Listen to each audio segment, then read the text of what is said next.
السلام علیکم ورحمت الله. صدام صافی سے محترم پوښتنه کړې ده چې د ضرري او زهريله حیواناتو په پیدایش کې د الله تعالی څه حکمت ده.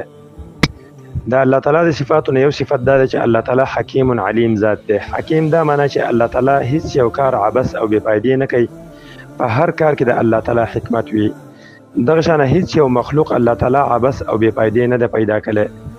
کوم مخلوقات چې په ظاهر کې ضرري ښکاري او زهريله دي، نو په دغه مخلوقاتو کې هم انسان د لپاره الله تعالی پیدا اچولې ده. الله تعالی وی خلق لكم ما في الارض. په دې ځمکه کې چې څه شی الله تعالی پیدا کړي نو د انسان د فائدې لپاره پیدا کړي دي، او د دغه فائدو او حکمتونو علم الله تعالی کله انسان ته ورکړي او ډیر وخت کې وته نه ورکړي. ځکه الله تعالی وی دی وما اوتیتم من العلم الا قليلا.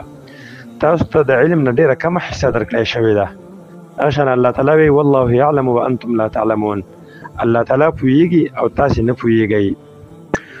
نو د دې وجه نه په مؤمن مسلمان باندې لازم دي چې هغه د الله تعالی کارونو ته تسلیم شي او د هغه کارونه هم دغه شان بغیر د حکمت معلومولو نه ومني. ځکه د مسلمان او د مؤمن صفت دا ده چې هغه به الله تعالی تسلیمیږي او الله تعالی ته به تابعدار کیږي. خو د دې سره سره الله تعالی انسان ته امر کړی چې تاسو په ملکوت السماوات والارض کې تاسو فکر وکړئ، دې کې نظر وکړئ، بحث او ریسرچ وکړئ چې تاسو ته د الله تعالی حکمتونه او د مخلوق د پیدایش اسرار معلوم شي، د الله تعالی قدرت تاسو ته معلوم شي. لکه الله تعالی ویلي دي قل انظروا في ملکوت السماوات والارض وما خلق الله من شيء. تو وی پیغمبر دې خلکو ته چې الله تعالی په دې کائناتو کې د الله تعالی په دې بادشاهۍ کې ځمکه او اسمانونو په پیدایش کې او الله تعالی چې نور څومره مخلوقات پیدا کړي دې کې تاسو فکر وکړئ، دې کې سوچ وکړئ، دې کې وګورئ چې حکمتونه او رازونه ته معلوم شي، د الله تعالی قدرت نه خبر شي.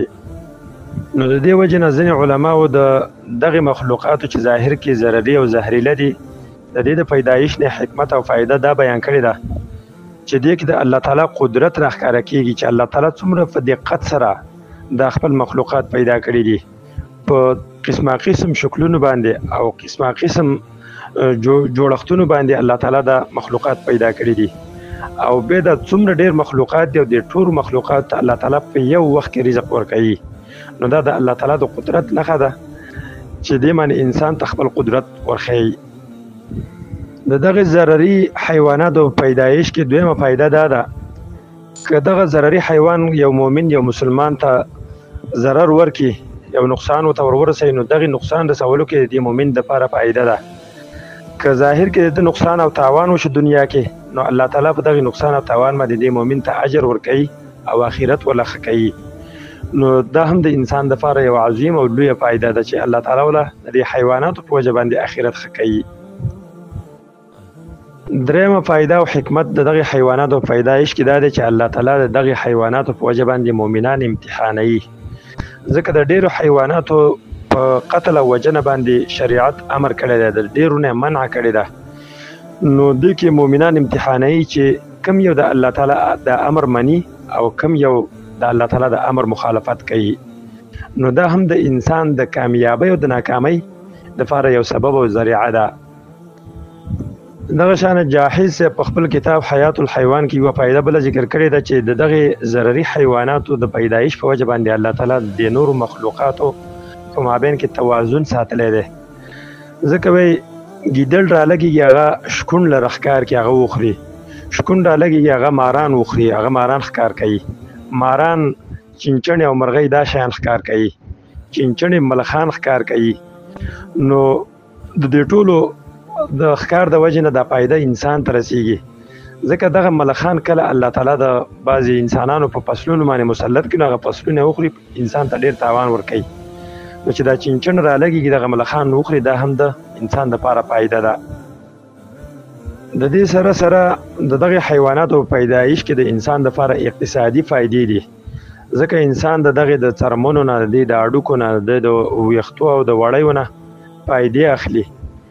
او بله فایده پکې دا هم ده چې دغه حیواناتو په وجه باندې الله تعالی د ځینې فصلونو او د ځینې بوټو په مابین کې لقاح کوي چې دغه بوټي د یو بل سره لګېږي، یو ځای شي، د هغې د وجې نه دغه بوټی بیا دانه کوي، میوه کوي، فصل کوي، او چې دغه لقاح یې نه وي شوی نو دغه فصل بیا خپله نتیجه نه ورکوي.